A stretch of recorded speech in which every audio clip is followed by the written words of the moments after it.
Hello friend, this is Anushka Rajput here. Welcome to my YouTube channel medicos learning. ठीक है, आज का जो हमारा टॉपिक है वो है हेमरॉइड्स, पाइल्स, जिसको हम कॉमन लैंग्वेज में बवासीर के नाम से भी जानते हैं। तो चलो शुरू करते हैं। फर्स्ट है हेमरॉइड्स। क्या होता है? इन दिस कंडीशन डायलेटेड और enlarged when of the anal canal is present. ठीक है, एक ऐसी कंडीशन जिसमें हमारे जो एनल कैनाल है उसमें क्या है, डायलेटेड और एनलार्ज वेन प्रेजेंट होती है। ठीक है, डायलेटेड और एनलार्ज्ड वेन प्रेजेंट होती है। नेक्स्ट है इसके टाइप्स। फर्स्ट है हमारे पास इंटरनल, सेकंड है एक्सटर्नल, थर्ड है प्रोलैप्स। ठीक है, तो हम इन तीनों को कैसे, इस डायग्राम से हम इजीली क्या समझ सकते हैं। तो ये हमारे पास क्या है, टोटल क्या है, एनल केनाल है। ये इसको हम क्या बोलेंगे, एनल केनाल। ठीक है, इस केनाल के अंदर हमारे पास क्या है, दो स्फिंक्टर्स प्रेजेंट है। फर्स्ट स्फिंक्टर जो है वो है इंटरनल एनल स्फिंक्टर और सेकंड है एक्सटर्नल एनल स्फिंक्टर। ठीक है, जब हमारे पास हेमरॉइड जो है या पाइल जो है या वेन डायलेशन जो है इंटरनल स्फिंक्टर के ऊपर प्रेजेंट होती है, उसको हम बोलेंगे इंटरनल हेमरॉइड्स। ठीक है, जब हमारे पास जो वेन डायलेशन या पाइल्स हेमरॉइड जो है एक्सटर्नल स्फिंक्टर के ऊपर प्रेजेंट होता है, उसको हम बोलेंगे एक्सटर्नल पाइल्स और हेमरॉइड्स। सेम ऐसे एक्सटर्नल स्फिंक्टर के नीचे प्रोलैप्स्ड फॉर्म में जब डायलेशन प्रेजेंट होगी उसको हम क्या बोलेंगे, प्रोलैप्स्ड हेमरॉइड। थ्योरी से देख लेते हैं। Located above the internal anal sphincter. ठीक है, ऐसा वाला हेमरॉइड जो कि इंटरनल स्फिंक्टर के ऊपर लोकेटेड होता है उसको हम क्या बोलते हैं, इंटरनल हेमरॉइड्स। ठीक है, located above the external anal sphincter. ठीक है, एक्सटर्नल एनल स्फिंक्टर के जो ऊपर लोकेटेड होता है उसको क्या बोलते हैं, एक्सटर्नल हेमरॉइड्स।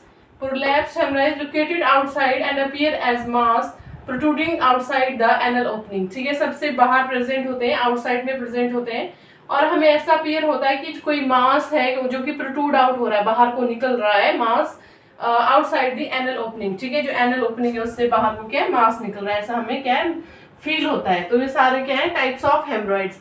आगे देखते हैं कि इसके कॉज क्या है, क्यों ऐसा होता है, क्यों वेन की डायलेशन होती है। नेक्स्ट हम देखते हैं इसके कॉजेज। कॉजेज में फर्स्ट है हमारे पास पोर्टल हाइपरटेंशन। ठीक है, पोर्टल पहले वेन में बताती है, पोर्टल वेन है। ठीक है, इसके डिफरेंट ब्रांचेज हैं, इसोफेजियल आर्टरी है, गैस्ट्रिक वेन है, इसोफेजियल वेन है, गैस्ट्रिक वेन है, सुपीरियर और इंफीरियर मेसेंट्रिक है, ऐसा क्या, स्प्लेनिक वेन है।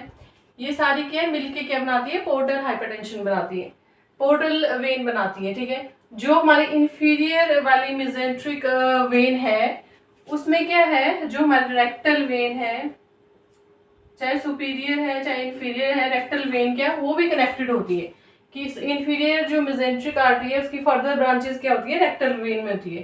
ठीक है, तो जैसे ही पोर्टल हाइपरटेंशन होगी तो बैक फ्लो होने की वजह से इन सारी वेन की डायलेशन भी होगी। अब इंफीरियर मेसेंट्रिक वेन की डायलेशन भी होगी ऑटोमेटिकली, और जब इंफीरियर मेसेंट्रिक वेन की डायलेशन होगी तो उसका भी बैक फ्लो होगा, जिसकी वजह से रेक्टल वेन भी डायलेटेड होगी या एनल वेन भी डायलेटेड होगी। ठीक है, तो जब वहां की वेन की डायलेशन होगी बैक फ्लो की वजह से, तो क्या है, पोर्टल हाइपरटेंशन एक कॉज बताया है, जिसकी वजह से क्या होंगे, पाइल होंगे, पेशेंट को पाइल्स होंगे। नेक्स्ट आएगा prolonged sitting position. Same pressure increase करेगा लोअर बॉडी पार्ट में। ठीक है, और क्या है, जिसकी वजह से पेशेंट को क्या होगी, वेन डायलेशन होगी। थर्ड है हमारे पास turning off the stool because of constipation. ठीक है, पेशेंट को क्या है, कॉन्स्टिपेशन है, अब वो जोर लगा रहा है स्टूल पास आउट करने के लिए, तो जो एनल मिकोजा, जो रेक्टल मिकोजा है, ओके, डैमेज हो जाएगी सारी। जब डैमेज हो जाएगी तो जो वहाँ के ब्लड वेसल्स हैं वो भी इंजर्ड होंगे। जब ब्लड वेसल्स इंजर्ड होंगे तो वो क्या होंगे, डायलेटेड होंगे और क्या होगा, प्रोट्रूडेड आउट होंगे और उनकी इंजरी भी हो सकती है, उनको ब्लीडिंग भी हो सकती है वहाँ पे। Factors that increase intra abdominal pressure. कुछ एक फैक्टर जो कि एब्डोमिनल प्रेशर बढ़ाते हैं, एग्जाम्पल लिखा है, प्रेगनेंसी हो सकता है, पेरिटोनाइटिस हो सकता है, ओबेसिटी हो सकता है पेशेंट में। इन सारे रीजन की वजह से क्या होगा, पेशेंट में पाइल्स और हेमराइड्स होने के क्या है, चांसेस है। पोर्टल हाइपरटेंशन है, प्रोलॉन्ग सिटिंग पोजीशन है, कॉन्स्टिपेशन है पेशेंट को। ठीक है, और इंट्रा एब्डोमिनल प्रेशर जो फैक्टर इंक्रीज कर रहे हैं, उन सारे फैक्टर की वजह से क्या हो रहा है, पेशेंट को हो रहा है हेमरॉइड्स। अब आएंगे नेक्स्ट साइन एंड सिम्टम क्या होंगे पेशेंट में जब उसको क्या हो गया, हेमरॉइड्स होंगे। एनल प्रेशर होगा, पेन होगा, क्योंकि जैसे ही पेशेंट के स्टूल पास आउट करने की कोशिश करेगा वो प्रेशर लगाएगा जो वहाँ पे ऑलरेडी डायलेटेड लंप है। ठीक है, जो पाइल बना हुआ वेन की जो डायलेशन है उसको हम लंप बोलते हैं। तो उस पे प्रेशर जब लगाएगा तो पेशेंट को होगा पेन, ठीक है। रेक्टल ईचिंग होगी, उसको ऐसा लगेगा कि कुछ है वहां पे, है ना, outside the lump present outside the anal canal, ठीक है। लंप जब हम मतलब एग्जामिनेशन करेंगे तो साइन एंड सिम्टम में हमें लंप दिखेगा जो कि प्रोट्रूड आउट होता है अगर प्रोलैप्स वाले हैं, अगर हेमरॉइड्स उस कंडीशन में। ब्राइट रेड कलर की ब्लीडिंग होगी पेशेंट को जब वो डेफिकेट करेगा, जब वो स्टूल पास आउट करेगा तो जो स्टूल है वो ब्लड के साथ मिक्स्ड वाला आएगा, ऐसे ना। तो ये सारे क्या थे इसके causes and sign and symptom. Next हम देखते हैं इसके डायग्नोसिस।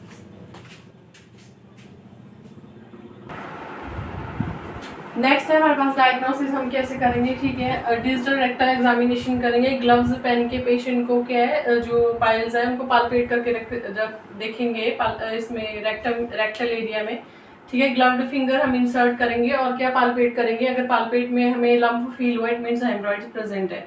या फिर प्रोक्टोस्कोपिक एग्जामिनेशन कर सकते हैं, प्रोक्टोस्कोपिक इंस्ट्रूमेंट आता है जिसको हम डाल के अंदर देखते हैं कि लंप तो नहीं प्रेजेंट है।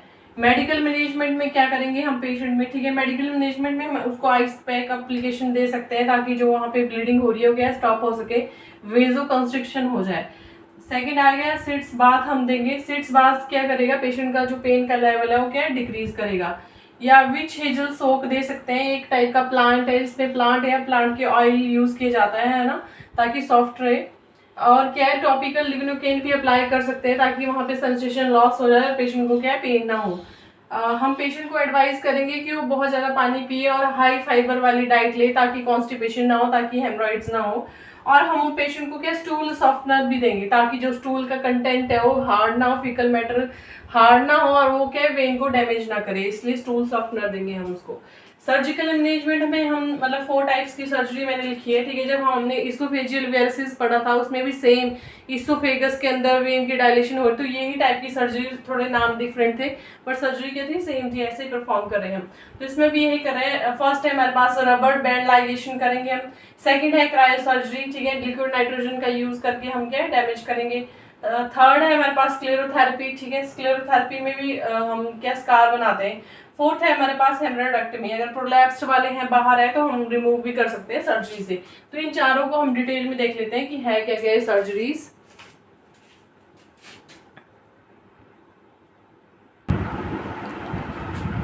फर्स्ट है हमारे पास रबर बैंड लाइगेशन। इसमें हम क्या करेंगे, a sterile elastic rubber band is tied 1 centimetre above the haemorrhoid, ठीक है। एक स्टीराइल रबर बैंड लेंगे हम, ठीक है, जहाँ पे हेमरॉइड्स है उसके 1 सेंटीमीटर अबव में क्या हम उसको लाइगेट कर देंगे, ठीक है, बांध देंगे अच्छे से, जिसकी वजह से जो ब्लड सप्लाई है उस लंप को कट ऑफ हो जाएगी, ठीक है। और वो क्या फॉल ऑफ हो जाएगा 3 से 5 दिन में। जब ब्लड सप्लाई नहीं जाएगी तो श्रिंक हो जाएगा, नेक्रोज हो जाएगा और क्या है वहां से टूट के गिर जाएगा। 90% रिकवरी रेट है इस वाली सर्जरी का और ये हम इंटरनल हेमरॉइड्स की कंडीशन में यूज करते हैं। नेक्स्ट है हमारे पास क्रायो सर्जरी। क्रायो सर्जरी में हम लिक्विड नाइट्रोजन का यूज करते हैं at low temperature -196 degree Fahrenheit, ठीक है। और हम क्या है इसको जब उस लंप के ऊपर अप्लाई करेंगे तो क्या वो क्या करेगा, सेम कट ऑफ कर देगा ब्लड सप्लाई को, जिसकी वजह से फॉल ऑफ हो जाएगा 2 से 3 दिन में, ठीक है, इसमें जल्दी फॉल ऑफ हो जाएगा। नेक्स्ट आएगी स्क्लेरोथेरेपी। इसमें हम क्या हार्डनिंग एजेंट इंसर्ट करेंगे ताकि वहां को ब्लड सप्लाई क्या है कम, उस लंप को ब्लड सप्लाई क्या हो जाए कट ऑफ हो। एग्जाम्पल भी लिखा पॉलीडोसिनॉल, ठीक है। नेक्स्ट सर्जरी जो हमारे पास है वो हेमरॉइडेक्टमी है। ये हम सिर्फ प्रोलैप्स्ड जो हेमरॉइड्स है हमारे, ठीक है, एक्सटर्नल जो हेमरॉइड्स होते हैं उस कंडीशन में यूज करते हैं हम, ठीक है। Cut off and removal of haemorrhoids, ठीक है, हम क्या करते हैं कट करते हैं और रिमूव कर देते हैं हेमरॉइड्स को, ठीक है, सर्जरी से, सर्जिकली। तो ये सारी थी सर्जरीज। पोस्ट ऑफ मैनेजमेंट में क्या आ जाएगा हमारे पास, हम पेशेंट को प्रोन पोजीशन या साइडलाइन पोजीशन में रखते हैं, ठीक है। जो ड्रेसिंग अप्लाई हुई होती है हेमरॉइड्स के केस में उसके ऊपर हम क्या आइस पैक एप्लीकेशन करते हैं बार बार ताकि ब्लीडिंग ना हो। और क्या है पेशेंट को सिट्स वॉक देते हैं दिन में 3 से 4 बार ताकि उसको क्या रिलीफ मिल सके, पेन ना हो। तो ये सारी क्या था हेमरॉइड्स था, आज हमने हेमरॉइड्स पढ़ा है ना। आई होप कि आपको समझ आया होगा। नेक्स्ट जो डिजीज कंडीशन है हमारे पास वो क्या है, पेप्टिक अल्सर, उसको हम देख लेते हैं। शुरू करते हैं, जितना पढ़ हो पाएगा आज वो करेंगे।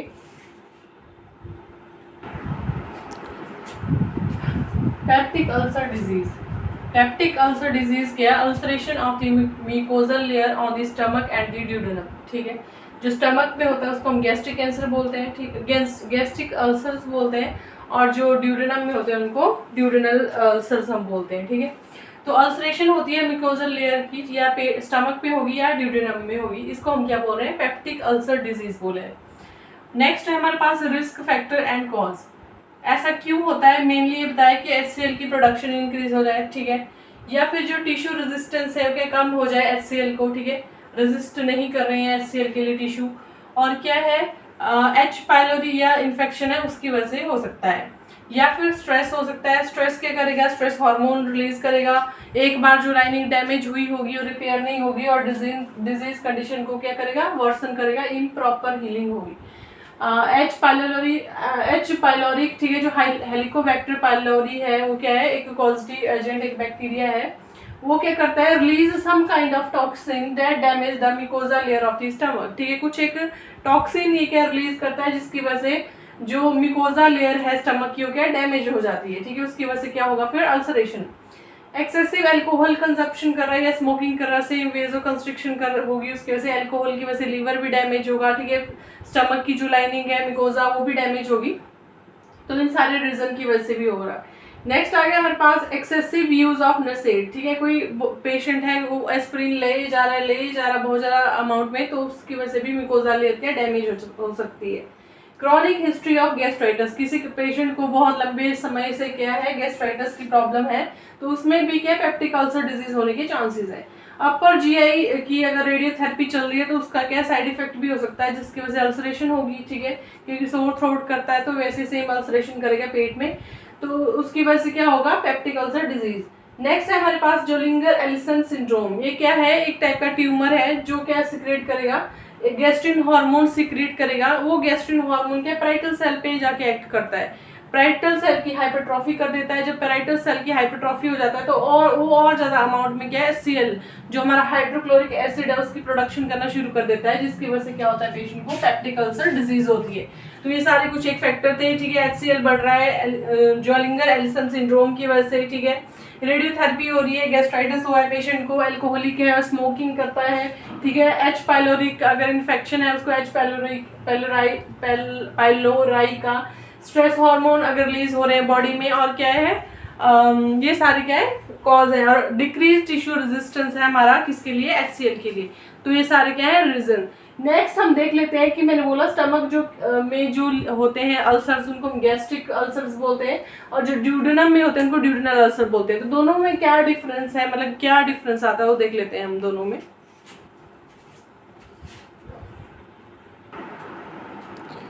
फर्स्ट है हमारे पास गैस्ट्रिक अल्सर, ठीक है, गैस्ट्रिक अल्सर क्या है, मोस्ट कॉमन होते हैं एशियंस में, ठीक है, और क्या है एशियंस में मोस्ट कॉमन होती है। एज ग्रुप कौन सा अफेक्टेड होता है सबसे ज़्यादा, 50 to 60 ईयर्स वाला, और फीमेल्स में क्या है कॉमन है।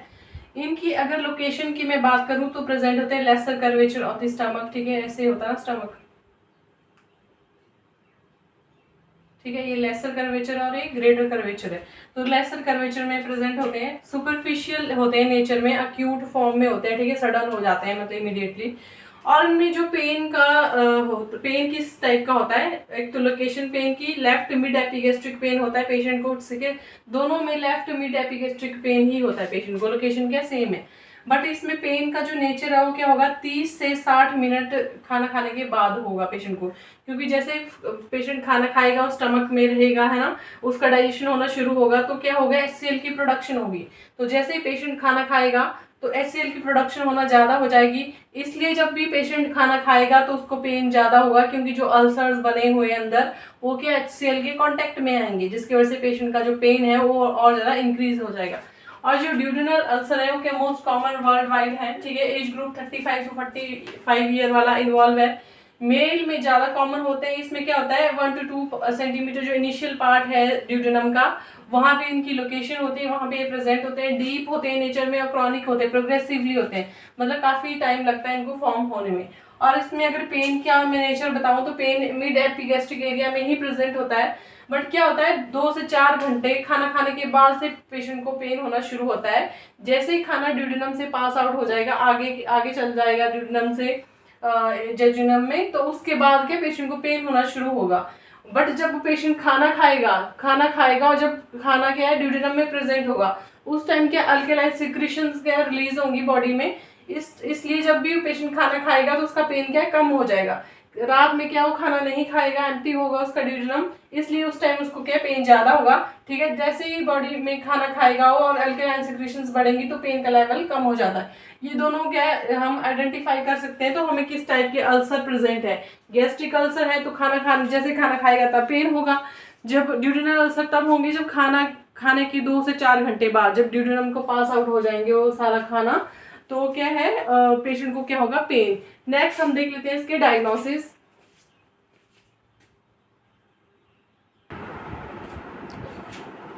नेक्स्ट है हमारे पास डायग्नोसिस। ठीक है, डायग्नोसिस में फर्स्ट हमारे पास एंडोस्कोपिक एग्जामिनेशन है। ठीक है, हम एंडोस्कोप डाल के अंदर देखेंगे जिसमें कैमरा लगा होता है, तो हमें पिक्चर से पता चल जाएगा कि कौन सी लोकेशन में प्रेजेंट है अल्सरेशन।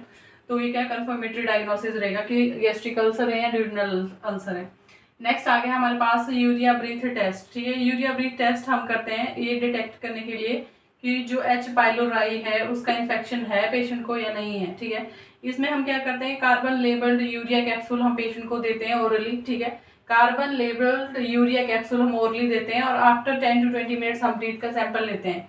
ठीक है, ये जो यूरिया है अगर कन्वर्ट हो गया है अमोनिया में और CO2 में, ठीक है, तो इसका मतलब है कि जो एच पाइलोराई है वो क्या प्रेजेंट है, इसी वजह से जो यूरिया है वो कन्वर्ट हो गया किसमें अमोनिया में और कार्बन डाइऑक्साइड में। अगर ऐसा हुआ होगा तो पेशेंट में फ्रूटी ऑर्डर आएगा और पंजेंट स्मेल आएगी। ठीक है, फ्रूटी ऑर्डर और पंजेंट स्मेल अगर उसकी ब्रीथ में प्रेजेंट है, इट मीन्स क्या है जो एच पाइलोराई है वो क्या है उसका इन्फेक्शन क्या है प्रेजेंट है बॉडी में। तो ये इंडिकेट करेगा पेप्टिक अल्सर डिजीज को। नेक्स्ट हम देख लेते हैं इसकी मेडिकल मैनेजमेंट क्या होगी। नेक्स्ट है हमारे पास मेडिकल मैनेजमेंट। ठीक है, मेडिकल मैनेजमेंट में हम फर्स्ट H2 रिसेप्टर एंटागोनिस्ट दे रहे हैं। ठीक है, हिस्टामिन ब्लॉकर्स हम दे रहे हैं पेशेंट को। एग्जांपल जिसमें लिखा है रेनिटिडीन एंड सिमेंटेडिन हम देंगे पेशेंट को। और नेक्स्ट आ गया हमारा एंटीकोलिनर्जिक भी दे सकते हैं पेशेंट में ताकि उसमें क्या सिक्रीशंस क्या है कम हो जाए। प्रोटोन पंप इनहिबिटर हम देंगे पेशेंट को जिसमें ओमेप्राजोल पेंटाप्राजोल हम दे सकते हैं। ठीक है, फोर्थ है हमारे पास प्रोवाइड प्रोस्टाग्लैंडिन थेरेपी हम देंगे पेशेंट को। इसमें एग्जांपल भी लिखा है एल्प्रोस्टिडिल। ठीक है, ये क्या करता है जीआई म्यूकोजा को प्रिवेंट करता है डैमेज होने से। ठीक है, तो एज अ प्रोटेक्टिव एजेंट हम इसको देते हैं। विटामिन B12 भी देंगे ताकि मतलब इंजेक्शन देंगे हम विटामिन B12 के। ठीक है, ताकि उसकी कमी ना हो और मॉनिटर करेंगे पेशेंट को जीआई ब्लीडिंग के लिए। गैस्ट्रिक प्रोटेक्शन के लिए हम सुक्रालफेट दे सकते हैं 1 घंटा पहले खाना खाने से, क्योंकि एक साइटोप्रोटेक्टिव ड्रग है जो कि सेल को डैमेज होने से क्या प्रिवेंट करती है, जैसे मतलब जो म्यूकोजा है उसको डैमेज नहीं होने देगी। नेक्स्ट आएगा हमारे पास एंटीबायोटिक थेरेपी देंगे हम अगर हमारे पास क्या एच पाइलोराई का जो इन्फेक्शन है वो प्रेजेंट है। तो इसमें 2 टाइप की थेरेपी हम दे सकते हैं पेशेंट को, ट्रिपल थेरेपी और क्वाड्रिपल थेरेपी। जब हम ट्रिपल थेरेपी दे रहे होते हैं पेशेंट में तो उसको हम एस्मोप्राजोल, अमोक्सिसिलिन और क्लैरिथ्रोमाइसिन हम देते हैं पेशेंट को। वैसे ही सेम हमारे पास अगर क्वाड्रिपल थेरेपी पे हमने पेशेंट रखा है तो हम साथ में देंगे उसको एस्मोप्राजोल, टेट्रासाइक्लिन, मेट्रोनिडाजोल, बिस्मथ, सबसैलिसिलेट। ठीक है, ये सारे 4 ड्रग हम देंगे और या 3 ड्रग हम देंगे पेशेंट को। ठीक है, ये सारी थी इसकी मेडिकल मैनेजमेंट। पर मेडिकल मैनेजमेंट से इंपॉर्टेंट इसकी क्या है सर्जिकल मैनेजमेंट, वहां से क्या आते हैं क्वेश्चंस।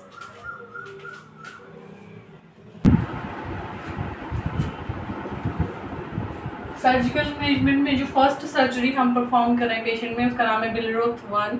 ठीक है, इसका दूसरा नाम क्या है गैस्ट्रोड्यूडेनोस्टमी भी बोलते हैं हम, जैसे नाम इंडिकेट कर रहा है। हम क्या करेंगे, ये हमारा स्टमक है।